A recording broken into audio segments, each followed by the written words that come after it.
precious to waste, and I never wanna know me, wanna know all about me, wanna know about me, but you can't have me, 'cause I let you know. Now you wanna know me, wanna know me, wanna know all about me, wanna know about me, but you can't. Assalamualaikum warahmatullahi wabarakatuh. Selamat siang Ibu dan juga teman-teman semuanya. Di video kali ini saya bernama Livia Rahayu Prasasti dari kelas 11 IPA 6 dan juga rekan saya Anggun Kartika Sari akan menjelaskan bagaimana sih teks eksplanasi itu, apa pengertiannya, ciri-cirinya, dan juga strukturnya. Oh iya, satu lagi yaitu ciri kebahasaannya. Tapi sebelum itu kita mulai dengan latar belakang dulu ya teman-teman. Latar belakang teks eksplanasi. Teks eksplanasi merupakan sebuah teks atau karangan yang berisi penjelasan-penjelasan lengkap mengenai suatu topik yang berhubungan dengan suatu fenomena, baik fenomena alam, sosial, maupun budaya. Dapat disimpulkan juga bahwa teks eksplanasi merupakan teks yang bersifat faktual. Artinya di dalam penulisannya itu dia harus berdasarkan pada fakta ataupun pendapat-pendapat yang benar.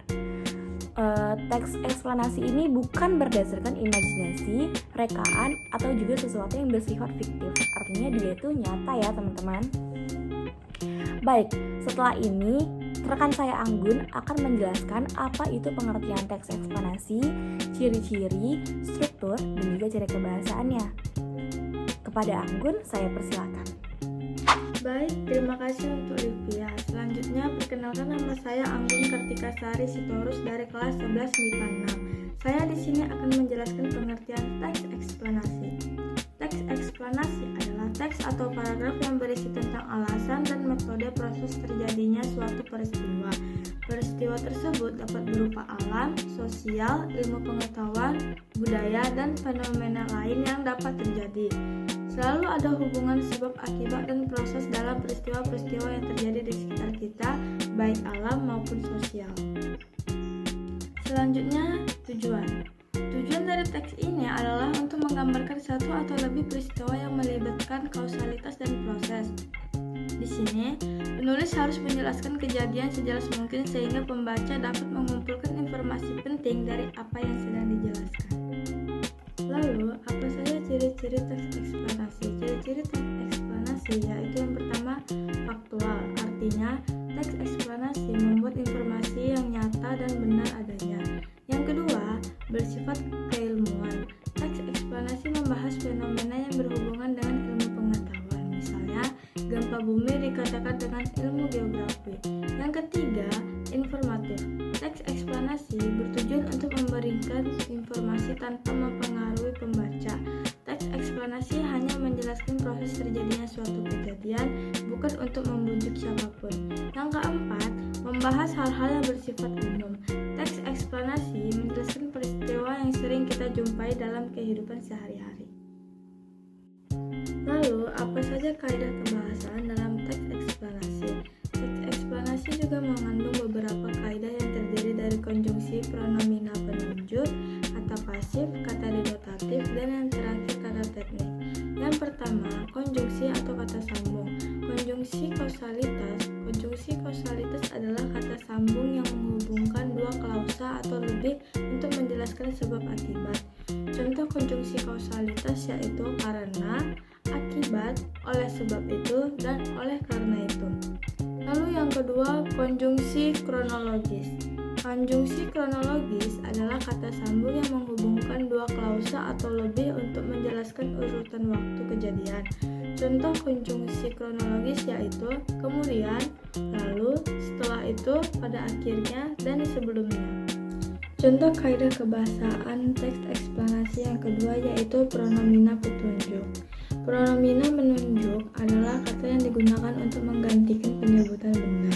Contoh pronomina penunjuk yang biasa digunakan dalam teks eksplanasi antara lain ini, itu, dan tersebut. Yang ketiga, kata pasif.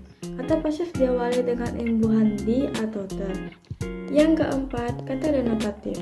Kata denotatif adalah kata yang memiliki makna sebenarnya. Kata denotatif adalah kata yang sesuai dengan observasi berdasarkan penglihatan, penciuman, pendengaran, atau pengalaman. Jadi, kata denotatif bersifat faktual dan objektif. Yang kelima, kata teknis. Kata teknis adalah kata atau gabungan kata yang mengungkapkan konsep, proses, keadaan, atau sifat dalam bidang tertentu. Singkatnya, kata teknis dapat disebut dengan istilah. Selanjutnya, apa saja sih struktur teks eksplanasi? Yang pertama yaitu topik permasalahan atau pernyataan umum. Adalah gambaran awal tentang fenomena yang disampaikan. Di tahap ini, kamu bisa memilih topik yang ingin kamu bahas. Pada pernyataan umum ini berisi definisi tentang topik yang dipilih. Yang kedua, deret penjelas atau isi. Struktur yang kedua membuat proses terjadinya fenomena tersebut, menjelaskan penyebab atau tahapan-tahapan bagaimana kebakaran hutan itu berlangsung. Yang ketiga, interpretasi atau kesimpulan. Struktur teks eksplanasi yang terakhir yaitu ulasan, berisi komentar atau penilaian penulis mengenai dampak fenomena yang dibahas. Baik, terima kasih banyak kepada rekan saya Anggun yang sudah menjelaskan apa itu pengertian, struktur, ciri-ciri, dan ciri kebahasaan teks eksplanasi. Sekarang saya akan membacakan satu contoh teks eksplanasi ya teman-teman. Oke, gempa bumi merupakan getaran atau guncangan yang terjadi karena pergeseran atau pergerakan lapisan batu bumi yang berasal dari dasar permukaan bumi. Peristiwa alam ini sering terjadi di daerah yang berada dekat gunung berapi atau gunung yang masih aktif dan di daerah yang dikelilingi lautan yang sangat luas. Gempa bumi terjadi karena pergeseran atau gerakan lapisan dasar bumi dan juga letusan gunung berapi yang sangat dahsyat. Selain itu, gempa bumi terjadi begitu cepat dengan dampak yang sangat besar bagi lingkungan sekitarnya. Getaran gempa bumi yang sangat besar dan merambat ke segala arah sehingga dapat meretakan bangunan dan menimbulkan korban jiwa. Berdasarkan penyebab terjadinya, gempa bumi dapat digolongkan menjadi dua, yaitu yang pertama gempa bumi vulkanik dan yang kedua gempa bumi tektonik. Gempa bumi tektonik terjadi karena lapisan kerak bumi menjadi lunak sehingga mengalami pergeseran atau pergerakan. Teori tectonic plate menjelaskan bahwa bumi kita ini terdiri dari beberapa lapisan buatan. Nah, seperti halnya salju, lapisan ini bergerak sangat lambat sehingga pecah dan bertabrakan satu sama lain. Itulah yang menyebabkan mengapa gempa bumi dapat terjadi. Sementara itu, gempa bumi vulkanik terjadi karena adanya letusan gunung berapi yang sangat besar. Gempa vulkanik ini lebih jarang terjadi dibandingkan dengan gempa bumi tektonik. Gempa dapat terjadi kapan saja tanpa mengenal musim dan juga cuaca. Meskipun demikian, konsentrasi gempa cenderung terjadi di tempat-tempat tertentu saja, seperti pada perbatasan Plat Pasifik. Tempat ini dikenal dengan lingkaran api karena banyak terdapat gunung berapi. Sekarang kita akan menganalisis ya, apa saja sih yang bisa dianalisis. Yang pertama, kita akan menganalisis topik permasalahannya yang mana sih? Oke, jadi topik permasalahan pada teks eksplanasi yang tadi saya bacakan adalah gempa bumi merupakan getaran atau goncangan yang terjadi karena pergeseran atau pergerakan lapisan batu bumi yang berasal dari permukaan bumi. Selanjutnya yaitu adalah deret penjelas atau isi dari teks eksplanasi tadi yang mana saja sih? Jadi isinya itu ada sekitar 4. Yang pertama, gempa bumi terjadi karena pergeseran atau gerakan lapisan dasar bumi dan letusan gunung berapi yang sangat dahsyat.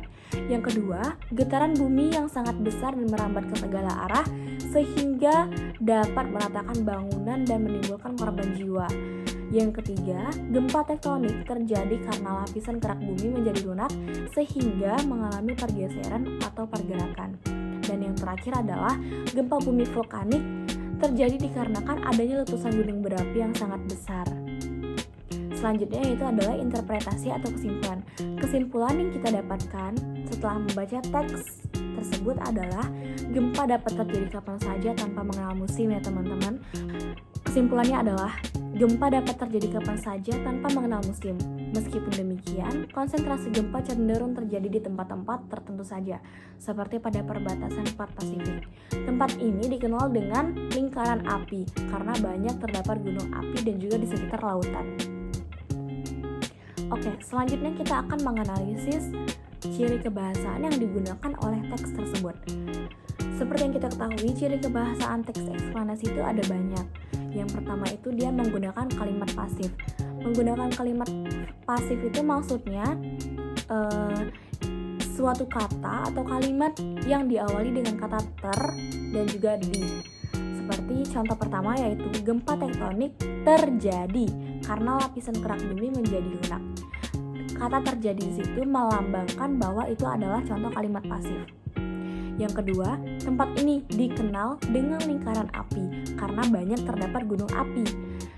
Dikenal itu adalah contoh kalimat pasif karena ada imbuhan di depan kata. Yang ketiga, gempa bumi vulkanik ini lebih jarang terjadi dibandingkan dengan gempa bumi tektonik.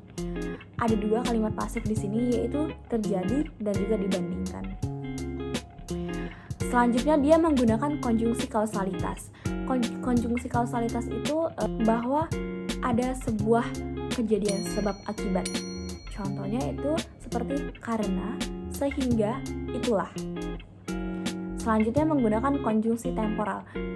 Konjungsi temporal ini adalah konjungsi mengenai waktu. Dia menyatakan penjelasan waktunya itu kapan. Contohnya sementara itu, selain itu. Selanjutnya dia menggunakan kata pronomina petunjuk. Seperti contohnya ini, itu. Selanjutnya menggunakan kata denotatif. Contoh yang pertama, gempa bumi vulkanik terjadi karena lapisan kerak bumi menjadi lunak. Yang kedua, gempa bumi terjadi karena pergeseran atau gerakan lapisan dasar bumi dan letusan gunung berapi yang sangat dahsyat. Yang ketiga, sebagian besar daerah lapisan kerak akan hanyut dan mengapung seperti halnya salju. Yang keempat, lapisan ini bergerak sangat lambat sehingga pecah dan bertabrakan satu sama lain. Seperti yang kita ketahui, kata denotatif itu adalah kata yang memiliki makna sebenarnya. Contohnya itu dia itu faktual dan juga objektif atau bersifat fakta. Itu adalah kata denotatif ya teman-teman. Baik, sekian dulu presentasi dari saya dan juga Anggun Kartikasari. Saya mohon maaf bila ada salah kata dan salah dalam penyampaian. Bila ada yang tidak berkenan di hati, saya mohon maaf dan saya ucapkan terima kasih. Wassalamualaikum warahmatullahi wabarakatuh. Sampai jumpa di video selanjutnya. Bye-bye.